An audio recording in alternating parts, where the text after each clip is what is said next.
verdict in the Hernandez-Govan trial. In case you missed it, that verdict came out roughly around 10:45 this morning, and it was not guilty on both counts. Hernandez-Govan was accused of being the mastermind in the death of rapper Young Dolph. He is now a free man, free to go after 2 not guilty verdicts. Where you at, Dolph? Where you at? See the left back? You see me? Dolph, cuz. Where you at, Dolph? Where you at? Hey, man, I'ma keep this G, bro. Dolph, you a soft ass nigga. You nice ass nigga. If you got a problem, you got a problem.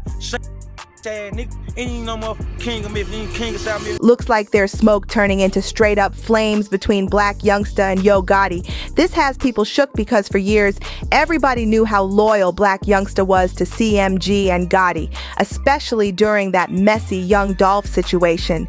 Where you at, Dolph? See the left back? You see me? Dolph, cuz. Where you at, Dolph? Where you at? Where you at? We in Cascade right now. We just left the store. Where you at right now, Dolph? He was riding hard for the label, even going as far as disrespecting Dolph after his tragic passing, which only made his loyalty to Gotti seem untouchable. But now, the streets are buzzing with talk that Blac Youngsta is no longer part of the CMG camp, and fans are whispering if things could get ugly from here. Could it really be war in the circle? So here's what went down. Just a few days ago, Blac Youngsta went viral after quietly removing CMG from his bio and declaring himself independent. Now, people weren't completely shocked at first because, truth be told, he's pulled this stunt before. Just last year, he did the exact same thing right before Yo Gotti's birthday, then showed up at the celebration like nothing ever happened. But this time feels different. This time, the energy is way too real. People online are convinced Blac Youngsta is truly done with CMG for good. And of course, the internet detectives are already cooking up conspiracy theories on what went wrong behind the scenes. The biggest clue? Blac Youngsta's own words. He dropped a wild message on social media saying, "Play with me, I'ma take away everything that came out your mama. I swear to God, all my brothers dead, so why not? The house gonna send this ish upside down about me dead or alive, but I stand on my own 10. That's why I'm respectful and respected everywhere I go. I'm the realest dude you'll ever run across. All my dudes know for sure." Now tell me that don't sound like a man ready for war? This ain't just a casual I'm independent moment. This sounds like serious heat between him and his old camp. Blac Youngsta didn't just leave it at one post. Nah, he kept the fire going. He came back online dropping more cryptic but heavy messages, starting with, "I hold this ish together. Loyalty. All we know. The house don't go against the house. That's the way my grandma raised me. God bless everyone." Sounds like he's saying loyalty is everything, but also hinting somebody broke the code. Then he really let loose with another post that had everybody talking. These dudes see B4 and they still misleading the youth like they some type of mob bosses. Bro, I'm going to bed right now and it's 11 a.m. I'm sick of these dudes, and I'm gonna lead by example. I'm gonna show them why there's more to life. I blame the fake OGs, the fake big homies, the fake big brothers, the fake CEOs, the fake teachers, the fake people in your life not telling you right from wrong. But I understand it's hard to listen to BS from a BS person. I was once like you. I'm not afraid to admit it. God put me here to help you go through whatever it is you're dealing with. Now, the first post sounded like a warning shot, but the second one, fans swear it was a direct hit at Yo Gotti. Why? Because Yo Gotti has openly said in interviews, and even in his music, that he modeled himself as a CEO after mob bosses. His whole name, Yo Gotti, even comes from John Gotti, the infamous Italian mafia boss. So when Blac Youngsta called out fake OGs and fake CEOs, people instantly connected the dots, and he didn't stop there. He followed up with another jab, writing, "Don't ask me about no dude you don't see me with. I don't allow nobody I don't respect around me. For real, for real." Crazy part? All of this came the exact same day he went viral for taking CMG out of his bio and declaring himself independent. That timing alone has people convinced this beef is the real deal. No more birthday stunt games this time. By this point, it was obvious people were blowing up Blac Youngsta's phone non-stop, asking what's really going down between him and Yo Gotti. And instead of clearing the air, he doubled down with another post saying, 90% of the people you see me around, it's only business for me. For real. For real. Majority of my friends are dead and gone. I don't make new friends for sure. The 1% you never see me with, we like real brothers. It's love, loyalty to the death with us. But truth be told, I'm cool on that fake love and loyalty from a few people that I realize been faking for too long at this point. I'm cool with standing alone. He kept the heat coming, admitting, I'm cool with the fact that I've put trust in the wrong people a few times. I wash my hands. No more making it look good. We either cool or we not. Either way, I'm cool. I'm not like your favorite rapper, allegedly. I live what I rap, whole time. Dudes just sound good on songs. If I'm lying, God could take my soul out my body in the next 5 minutes. No cap. That's some heavy talk. And he didn't stop there. Youngsta made it crystal clear he's been cutting off a lot of people he once thought were solid, calling them yes men, snakes, disloyal, ungrateful, don't believe in God like me, or think they bigger than a program. Now fans started digging even deeper and wondering why now of all times. Why is Blac Youngsta finally separating himself from CMG after years of loyalty? And one theory that's blowing up online ties everything back to the Young Dolph case. See, just recently, Hernandez Govan, the man prosecutors labeled as the mastermind behind Dolph's murder, was found not guilty on August 21st, 2025 of first-degree murder, attempted murder, and conspiracy. Hernandez Govan trial. In case you missed it, that verdict came out roughly around 10:45 this morning, and it was not guilty on both counts. Hernandez Govan was accused of being the mastermind in the death of rapper Young Dolph. He is now a free man, free to go after 2 not guilty verdicts. That verdict shook the city because prosecutors had always claimed Govan was the middleman working under Big Jook, Yo Gotti's brother. Allegedly, Big Jook put up a $100,000 hit on Dolph and even placed bounties on Paper Route Empire artists. But here's the wild part. With Big Jook getting killed back in January 2024 before the trial even started, the prosecution's case basically crumbled. That left a giant hole in the story, and suddenly Govan walked free. Thank you to my attorneys, Manny, Robert, Haley, Beth, Handel, my private investigators, and Manny still helped me, and he knew I was innocent. Everybody around me knew I was. Shocking everybody. So when you look at the timing, Blac Youngsta's sudden independence move and his cryptic posts are starting to feel way bigger than just label drama. It might be connected to the Dolph case fallout, and that's got people buzzing that this could turn into something way more dangerous. Fans are saying that Hernandez Govan's acquittal didn't just change the courtroom. It might have flipped the entire street chessboard. With that legal pressure finally easing up, some believe it gave Blac Youngsta the green light to make his bold move away from CMG. But that leaves one burning question that still haunts everybody. Who really ordered the hit on Young Dolph? Another angle fans are throwing out is that all this heat could trace back to Youngsta's nonstop disrespect toward Dolph even after his passing. Word in the streets is Yo Gotti himself wasn't too thrilled about that. Why? Because while people close to Gotti were already being tied to the case, Youngsta was busy mocking Dolph online. And that reckless behavior could have easily put more police eyes on CMG. It's no secret, CMG's name was getting dragged heavy into the conversation after Dolph's death, and Youngsta trolling right after the tragedy, it wasn't just a bad look. It could have been a major liability for Gotti and the whole label. If we rewind the tape, everybody remembers how front and center Blac Youngsta was in that Dolph versus Gotti beef. While Gotti mostly played things in the background, throwing slick disses here and there, Youngsta was the one going all in. He flat out said he was gonna slap Dolph's mom, and then kept piling on with disrespect that had fans in shock. Bro, Dolph, you a bitch. You a soft ass nigga. You nice ass nigga. If you got a problem, you got a problem. Shut ass nigga. Ain't no motherfucking king of Memphis. You ain't king of South Memphis. You ain't from the city. When Dolph saw one of those wild videos, he brushed it off at first, dropping nothing but a laughing emoji and a thumbs down on social media, like he wasn't even fazed. But Youngsta, he wasn't just talking. He actually pulled up in Dolph's neighborhood, Castalia, strapped and rolling deep, looking for him with weapons in the car. That move went viral instantly, and the streets couldn't believe it. Where you at, dog? You see the last dog? You see me? Dolph at, cuz. Where you at, dog?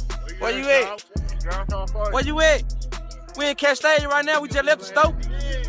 Where you at right now? Dolph wasted no time responding on Instagram. He called out both Youngsta and Gotti, saying they were basically moving like police, setting traps to get him locked up instead of dealing with their issues face to face. From that point on, the beef only got nastier, with Youngsta refusing to back down and continuing to press the situation like it was personal to the core. Blac Youngsta took the beef to another level when he dropped not one, but 2 diss tracks, Shake Some and I'm Assuming. And right after Dolph was killed, he even performed Shake Some at a Dallas nightclub. Fans weren't feeling that at all. They called it cold, tasteless, and way out of line, especially given the circumstances. But instead of cooling off, Youngsta pushed the gas even harder.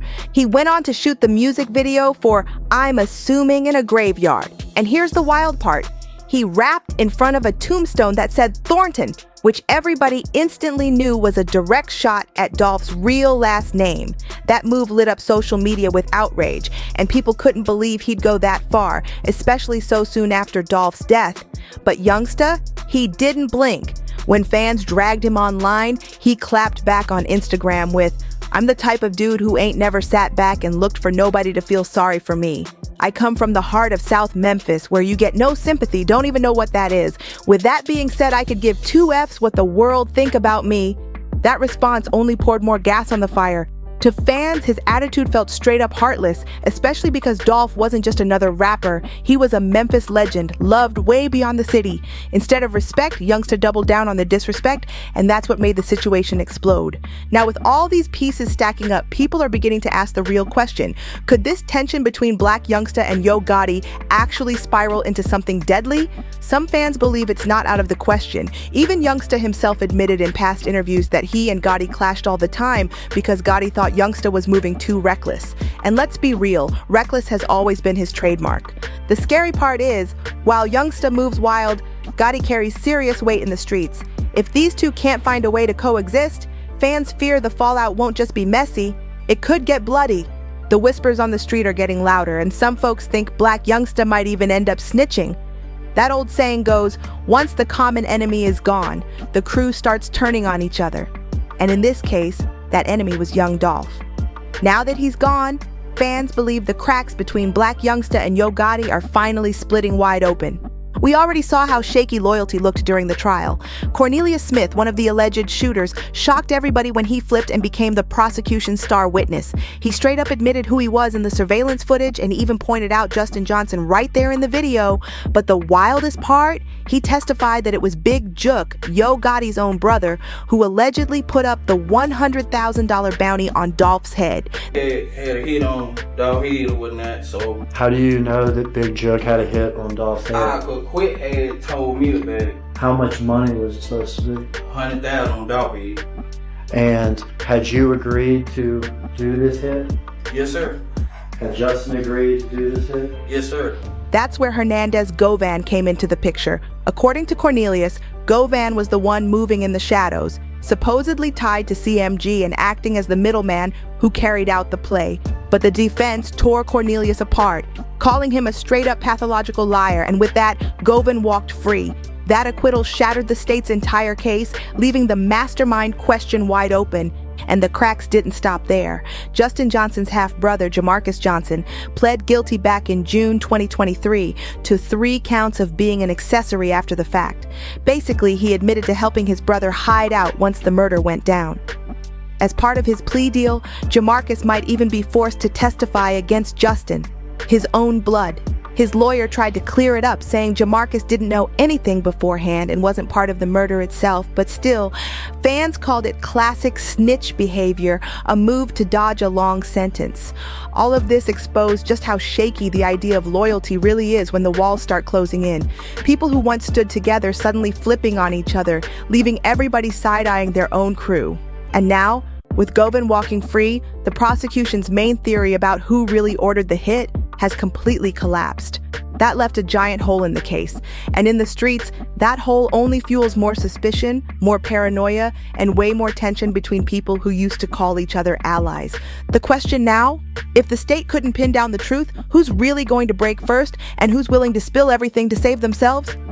The big question now is, who really pulled the strings, and who's going to take the fall next? Govan's acquittal shook the city to its core, and for Young Dolph's fans, it felt like a slap in the face. A lot of people were convinced Govan had a major hand in the plot, and seeing him walk free sparked pure outrage. Folks can't forget how relentless the pressure on Dolph was for years. People were gunning for him non-stop, and now one of the supposed masterminds is out here moving free. For those who don't know, this wasn't the first time Dolph's life was on the line. There were multiple attempts before they finally got him. The first major one went down in 2017 during CIAA weekend in Charlotte, and it was pure chaos. Dolph's SUV was lit up with more than 100 bullets in broad daylight, just blocks away from the arena where the basketball championship was happening. Cars got hit, shell casings covered the ground, and somehow, Dolph walked away from it all like it was nothing. I said up there, I seen him pull off right here. Yeah, pull off right here. Bro, a truck came from right here, pulled up, slammed on brake. It moving. Rumors spread fast that Dolph already had his truck bulletproofed before the shooting, almost like he knew danger was coming straight from Yo Gotti's circle. That only made the story even crazier. Police ended up arresting 3 men in connection with that ambush: Blac Youngsta, Frederick Black, and Antreon Anus Gardner. They were slapped with multiple charges, including conspiracy and discharging a firearm into occupied property. For a moment, it looked like justice might come down heavy. But when reporters asked Dolph about the arrest, he didn't even flinch. He acted like it was business as usual, staying locked in on his grind and making sure he shined even brighter in front of his enemies. And I know for sure, and I've been knowing it for a long time, you kill your haters with success. Instead of hiding, he doubled down on the music, performing his diss track, Play With Yo Beat, right after the shooting, sending a message loud and clear that he wasn't backing down for nobody. And he didn't stop there. Dolph came back even harder, dropping 3 more tracks inspired by the situation, basically turning his near-death experience into an anthem of survival. That move only built his legend even more, proving to fans that no matter how many times they tried, Dolph was never easy to take down. Dolph's saga of survival only got crazier with each attempt. After the infamous 100 shots in Charlotte and his album Bulletproof, the case against Blac Youngsta eventually crumbled. Court documents revealed the only tie between him and the shooting was a vehicle rented in his name, but there was no proof he was driving it, or even inside it, when those 100 rounds were sprayed across Charlotte. With no solid evidence, the charges against Youngsta were dropped, and he walked free once again. But Dolph's enemies weren't finished. Just months later, the second attempt nearly claimed his life outside the Loews Hotel in Hollywood. Surveillance and witnesses confirmed Dolph got into a scuffle with 3 men in the valet area. He was knocked to the ground, and then one of the suspects pulled out a gun and opened fire, hitting Dolph multiple times. Rushed into surgery, Dolph barely made it out alive, but one thing was crystal clear: somebody wanted him gone for good. The LAPD wasted no time, naming Yo Gotti himself as a person of interest based on witness statements. Detectives say 3 men approached him right in front of Lowell's Hollywood Hotel today, where all 4 were guests. There was a fight, Young Dolph fell to the ground, and that's when one of the 3 suspects opened fire. Things got even messier when Corey McClendon, one of Gotti's close associates, was arrested near the scene. Investigators even discovered a gold Escalade tied to the suspects parked not far away. For a moment, it looked like the truth was finally closing in. But just like before, the charges didn't stick. McClendon got released, and nobody was officially charged for that Hollywood shooting either. Dolph, however, didn't let fear take over. He bounced back fast, even getting spotted moving around solo in public shortly after. To fans, that made him look untouchable, like no amount of bullets could break his spirit. You had happen to you, they have epiphanies. They have like life-changing moments. Just want to ask, has your worldview changed at all after what's happened to you? Not really. Then came the tragedy that shook the entire hip-hop world, the day they finally caught him. Young Dolph was gunned down in broad daylight in the heart of his own city, Memphis. He pulled up to Makita's Homemade Cookies, a shop he loved, supported, and was known to visit often.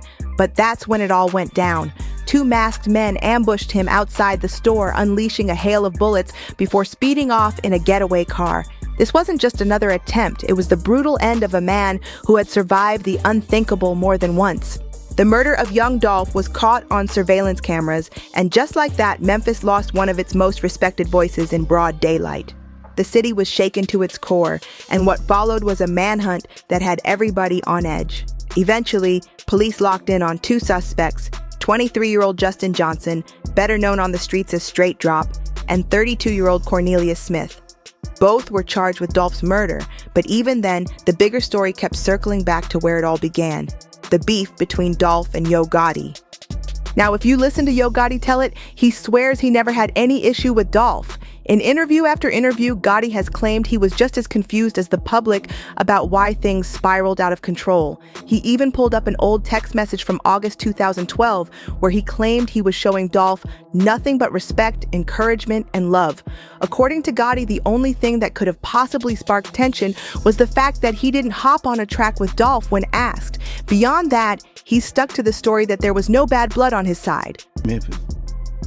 You know what I mean? I help a lot of rappers from Memphis. You trying to get a verse or something from me, you know. I don't know if I, probably didn't do that. I never done. But flip the script, and Dolph's version of events tells a whole different story. According to Dolph, back around 2012, right when he was starting to buzz heavy in Memphis and was expanding his name outside the city, Yo Gotti reached out with a deal on the table. He wanted Dolph to sign with CMG, his label, Cocaine Music Group. By then, Gotti was already a major name, not just locally, but across the country. Signing to him would have been a huge co-sign for an artist coming up, but Dolph turned him down. That decision, according to Dolph, is where the friction really started. From his side, he saw it as choosing independence, betting on himself instead of riding under another man's shadow. But to outsiders, it looked like a rejection of Gotti. And in an industry built on egos and respect, that rejection lit the first spark in what would become one of Memphis's most infamous rap feuds. According to Dolph, that's when the tension between him and Yo Gotti really kicked off. And it wasn't just about the offer itself, it was the way Gotti presented it that rubbed him the wrong way. Dolph claimed that during the pitch, Gotti downplayed his own artists, saying they weren't really that talented, that they always needed help, and that Dolph was different. Team, you got this, you got that. You're like, bro, I'm telling you, we can do this, we can do that. I ain't gotta hold your hand like Starlito. I ain't gotta babysit you like them. It's my first time meeting you. You gonna really sit and downplay your artist and throw your artist up on the bus to try to persuade me in to come over there? No, it's just, I can't respect that. Reportedly, Gotti told him something along the lines of, "You don't need all that. You can be a superstar with me." But instead of feeling flattered, Dolph felt disrespected. To him, it sounded like Gotti was throwing his own team under the bus just to lure him in. That kind of energy didn't sit right with Dolph at all. He wasn't into the politics, and he definitely wasn't into what he felt was disrespect. From that moment, he decided he wanted no business ties with Gotti whatsoever. But here's where it gets even messier. Dolph also claimed that he had a personal relationship with Yo Gotti's baby mama. And when Gotti found out about it, that's when the beef allegedly exploded into something way deeper. Dolph never gave too many details, but he pointed to the cover art of his infamous diss track, Play With Yo Beach, as proof. The artwork showed a phone screen filled with missed calls, allegedly from Gotti's baby mama calling Dolph. That was a straight-up shot at Gotti, and the streets knew it. To really put it in perspective, let's rewind a bit. Around 2010, Yo Gotti was starting to take off in the mainstream. His single 5-Star featuring Gucci Mane, Trina, and Nicki Minaj was getting national love and putting Memphis back in the spotlight. Gotti was on his way to becoming the city's next big star, repping hard for Memphis. Meanwhile, Dolph was just breaking into the scene himself. He had dropped his second mixtape, Welcome to Dolph World, and was slowly gaining traction. Industry heavyweights from Atlanta, Gucci Mane, 2 Chainz, and OJ Da Juiceman were already noticing him, giving him that early respect. The timing couldn't have been more explosive. Gotti was solidifying his spot at the top, while Dolph was clawing his way up. And with both men rising in the same city, it was only a matter of time before the tension spilled over. He wasn't a superstar yet, but Dolph's buzz was undeniable. By 2012, the dynamics in Memphis had shifted big time. Yo Gotti was already a solidified name in the industry, but Dolph wasn't far behind. He was becoming a force that couldn't be ignored, and Gotti definitely noticed. That's when he reached out to Dolph to do a community event in Memphis aimed at uplifting the youth. There's real footage of that show, with Gotti and Dolph standing side by side on stage. It's the only known time they ever performed together. And at that moment, it looked like everything was cool. Maybe even like they could have been allies. What's up, nigga? Yeah. Shout out to my nigga Young Dolph in this motherfucker. That show went down in August 2012, the very same period Gotti allegedly pitched Dolph on signing with CMG. According to Gotti, August 24th, 2012 was the last day he ever spoke to Dolph. After that, No more conversations, no more collaborations, nothing but silence between them. On the surface, things looked calm, like both men were just focused on their grind. But behind the scenes, the tension was already building. Subliminal shots started flying back and forth, and slowly, the beef kept growing uglier. Eventually, it spilled out of the music and into the streets, turning deadly with multiple attempts on Dolph's life. And in the end, the tragedy hit Memphis hard with Dolph's murder, the final devastating chapter of their feud. But that wasn't where the story ended. The streets made sure there was payback. One by one, people who were tied to Dolph's death or even disrespected his name started turning up dead. That included Yo Gotti's own brother, Big Jook, and even Blac Youngsta's brother. The cycle of violence just kept spinning, leaving behind nothing but broken ties, revenge, and questions with no real answers.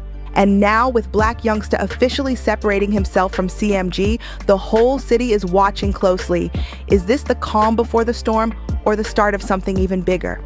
Make sure you hit that like button, share this video, and subscribe for more updates. And don't forget to check out the next video on your screen right now for even more celebrity drama and hip-hop chaos. You don't want to miss it.